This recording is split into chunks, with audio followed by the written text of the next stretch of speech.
Days after the deadly car bomb blast in the city of Peshawar that took lives of over 100 people, mostly women and children, there is a growing feeling among the public that the controversial American private security firm called Blackwater is present in this historical city, Peshawar. It is commonly known that they are there on Varsak Road in Peshawar and in other parts of the city.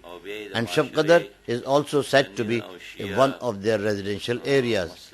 We understand that they are doing what they did in Iraq to destabilize that country. Experts believe that the United States military personnel who are training the Pakistan paramilitary forces in a base in the city might be working for the same United States security firm. We have this training facility on Varsak Road in Peshawar, and that is the training center for Frontier Corps, militia, a paramilitary force which is fighting against the militants in tribal areas.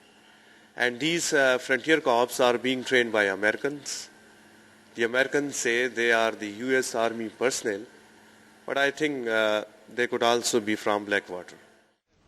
Some days ago, Hakimullah Mahsood, a militant leader, claimed that American security agency Blackwater and Pakistani agencies were involved in attacks in public places to blame the militants. Many look at the Blackwater with suspicion, saying its prime objective is to disturb peace and order in Pakistan the way it did in Iraq. The law and order situation is becoming worse, not only in Peshawar but across the country, and it is due to the support the American Blackwater provides for the terrorists.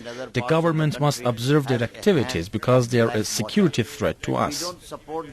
People are already terrorized by a wave of attacks across the country by the militants, which many see as revenge for the military offensive launched by army in South Waziristan tribal region. There is a lot of debate on whether Blackwater is operating in Pakistan or not, but the general public as well as political leaders believe that foreign agencies are involved in some of the terrorist attacks in the country. Zahid Hussain, Press TV, Peshawar.